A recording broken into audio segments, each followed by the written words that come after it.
I got a couple of stories for you today.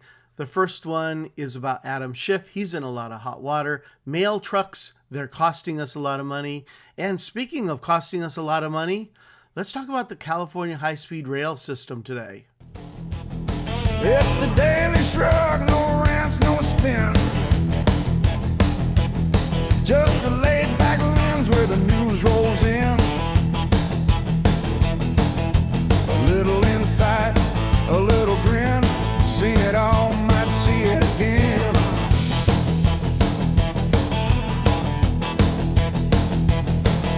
Don't need a drama, don't need a hug. Just lean back and give a daily shrug. The first story I want to get to is about Adam Schiff.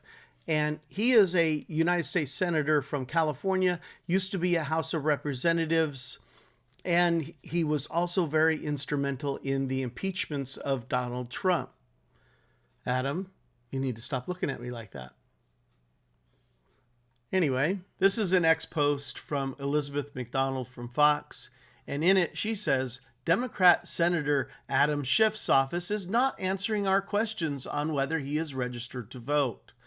He is under a Fannie Mae investigation and possible Justice Department probe for wrongly declaring to banks that he has 2 primary residences, which is against multiple laws. Other Democrats like Barack Obama have explicitly stated where they are registered to vote. Adam Schiff has lived for 22 years with his family at his $1.1 million home in Potomac, Maryland, even though he represents California. He says many lawmakers have arrangements like this, but they have one primary residence in their home states where they are registered to vote. This is the first time we've seen a senator declare 2 primary residences, which is not allowed under either federal or state tax law, mortgage law, the IRS tax code, insurance, or even electoral laws. Fannie Mae investigators found his Burbank, California condo that Schiff bought years after his Potomac purchase is only 691 square feet and is a 1-bedroom that is too small to house any family of 4, raising doubts about their true occupancy intent. Fannie Mae investigators also found this slipperiness that he told a bank that refinanced his Maryland mortgage that his California condo is his primary residence, but that his Maryland property could be considered a primary residence for insurance underwriting purposes. Meaning, to possibly lower his home insurance costs, he took property tax exemptions on his Burbank condo, even though he has declared his Maryland home as his primary residence. That is not allowed under California state law. The Fannie Mae Financial Crime Investigations Unit concluded that Schiff engaged in a sustained pattern of possible occupancy misrepresentation on his home loans between 2009 and 2020. Now, Adam Schiff, for his part, has denied all these allegations, and he states that everything that he did was above board and transparent. But if so, and if these things are as illegal as alleged, then why did somebody not stop all this from happening years ago? Why did it continue? Could it be possibly because he's a U.S. House of Representatives or a U.S. Senator and he's getting special treatment, that he's somehow above the law? Weren't we told that nobody is above the law? So now all of a sudden, Adam Schiff is wanting to take the victim stance. Here's his ex-post. Donald Trump is calling for me to be criminally prosecuted.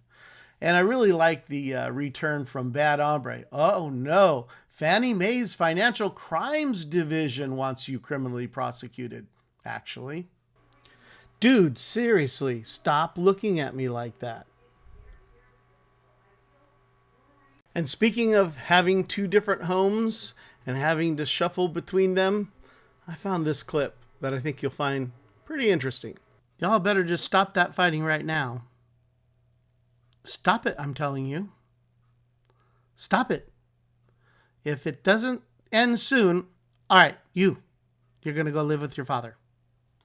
Now, the one thing that we learned from Doge was that the federal government and our state governments are often very, very, very efficient. In fact, probably the only thing that they're efficient at, and that is wasting our money.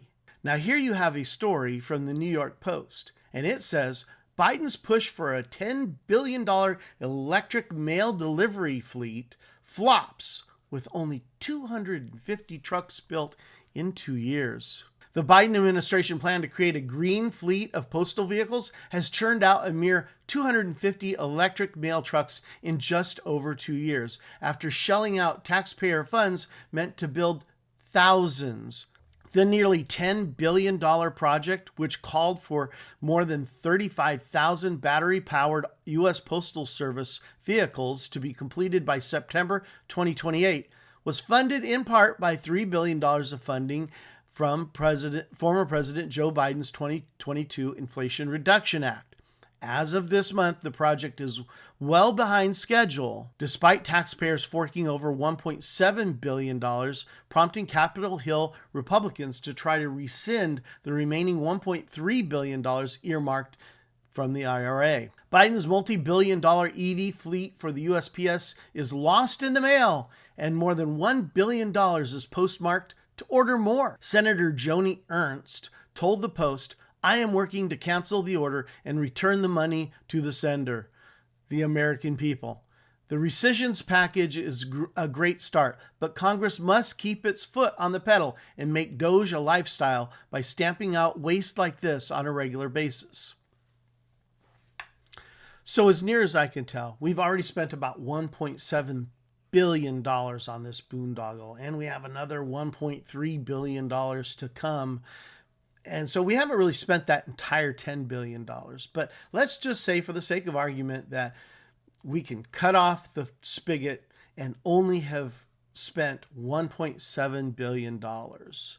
So I wanted to do the math on this. Let's take a look at this real quick. So we have $1.7 billion. Now I got to get all my zeros correct here. So that's 170,000, 1.7 million, 17 million, 170 million, and $1.7 billion. There it is. And then we're going to divide that by 250 mail trucks, because that's what we got built, 250 mail trucks. And how much is that? That is $6.8 million per mail truck. Well, I got to tell you, that makes a Cybertruck seem awful doggone cheap. They could just buy Cybertrucks, deliver the mail out of the Cybertruck. It'd be bulletproof. Nobody'd have to worry about their mail getting lost or whatever. I don't know. Super bad news for the Democrats this week. According to a Quinnipiac poll taken from July 10th to July 14th, the Democrats' approval rating is at an abysmal 19%. Only 72% of Americans think that the Democrats are on the right track. Now, I don't think that the Republicans need to be taking a victory lap right here, because according to what I'm seeing in the House and the Senate, they're looking to snatch defeat out of the jaws of victory. So while we're on the subject of the government wasting tons of our money, here's a story that just came out yesterday. Trump cancels all funding for incompetent Gavin Newsom's high-speed train to nowhere. This is a story from the Daily Wire. In the article, it says, on Wednesday afternoon, President Trump took the long overdue step to cancel federal funds intended for the California bullet train championed by California Democrat Governor Gavin Newsom. Late last December, 1 month before President Trump was inaugurated, California Democrats in Congress sent a letter to Transportation Secretary Pete Buttigieg urging him to hurry and approve an additional funding for California's floundering high-speed rail project. Now, just before Democrats in Congress asked for all this extra money, the San Francisco Chronicle was saying that the rail system was largely unfinished. The initial estimates for this rail system was $33 billion, and the budget had ballooned to well over $100 billion. Now, the justification for these added funds was basically this. By preparing for future final design and construction of complex tunnels in this corridor, the project will advance both state and federal goals to improve safety, expand economic strength and global competitiveness, address equity issues, and implement sustainability practices to confront climate change. Now, the first part of this, I can actually agree with. I want to improve safety. I want to expand economic strength and global competitiveness. Now, the last two parts of these, I really can't. Address equity issues. How on earth is this going to address any equity issues? By the time it's built, the cost overruns on it is going to make it incredibly expensive to ride, and low-income people are just not going to be able to utilize it. And then let's look at confronting climate change. Okay, this project has been ongoing for 17 years. What do you think the carbon footprint of 17 years worth of construction is? What do you how many years do you think the high-speed rail will have to run to change any of that? Trump made this comment on Truth Social yesterday. To the law-abiding, tax-paying, hard-working citizens of the United States of America, I am thrilled to announce that I have officially freed you from funding California's disastrously overpriced high-speed train to nowhere. This boondoggle, led by the incompetent governor of California, Gavin Newsom, has cost taxpayers hundreds of billions of dollars, and we have received nothing in return except cost overruns. The railroad that we were promised does not exist and never will. The project was severely overpriced, overregulated, and never delivered. Thanks to Transportation Secretary Sean Duffy, not a single penny in federal dollars will go towards this Newsom scam ever again. This was an ill-conceived and unnecessary project and a total waste of taxpayer money. But no more, he concluded. Now, initially, we were promised a high-speed rail system that would go from Anaheim through Los Angeles, down the middle of the Central Valley, then over into San Francisco. Over time, that has been pared down and down and down, and now the initial operating segment of this will be only from Merced to Bakersfield. Now, Californians know where Merced is and where Bakersfield is. However, outside of California, I'll bet you'd be hard-pressed to find anybody that could locate those two cities on a map. They are down the Central Valley, and while I think that parallels the Highway 99 system and is probably going to make travel between those two cities pretty rapid, it's not really going to change the travel patterns of Californians. Why? Because people need to go from San Francisco to LA and back again. And since those two areas are not going to be connected by this, nobody's going to use it. They're going to still continue to fly back and forth. Thus, it's going to negate any possible savings for climate change at all. Now, this initial operating segment is going to be about 171 miles long. Of that, 119 miles of it are under active construction. Now, by active construction, I've driven by this. There is things being built out there. There's not 1 mile of actual track laid. It's just structures designed to support the track. Now, the initial cost of this, as it was sold to us 17 years ago, was $33 billion, and that would cover the entire track from Anaheim to San Francisco. As time has gone on, that cost now has ballooned out to a projected $125 to $133 billion, with the initial operating segment itself costing $30 billion. So the amount of money that Californians earmarked for this is really going to be just in that one little segment. We have no other money earmarked for the rest of it. Now, California counters with the claim that this project has created over 92,000 job years and $11.4 billion in economic output. $7 billion in labor income alone. Now, that is a benefit. Don't get me wrong. A lot of those communities down the Central Valley are very depressed, mostly because California has been slowly drying up its major job and agricultural producers over time. And so many of the cities along the Central Valley are very economically depressed. So this really acts as like a large WPA, the jobs program from the Great Depression. It's giving people jobs, but at what cost? Well, look at this. I mean, it's $7 billion in labor income and $11.4 billion in economic output at the cost of over $30 billion. So what we're doing here is we're spending 3 times the amount of money to get this economic benefit. Now, to give you a full picture of what the expenditure in California has looked like, let me look at a couple of other projects in the United States. This is Brightline West. It is currently under construction. Its groundbreaking was in April of 2024. And this year, right now, we are seeing its most heavy build time. It is expected to go into service in 2028.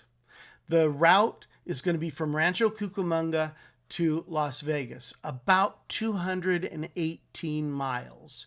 The estimated trip for that 218 miles is going to be 2 hours and 10 minutes at speeds up to 200 miles per hour. The total estimated cost for this railway is going to be $12 billion. That's 218 miles, going to cost us $12 billion, compared to 171 miles costing us $30 billion.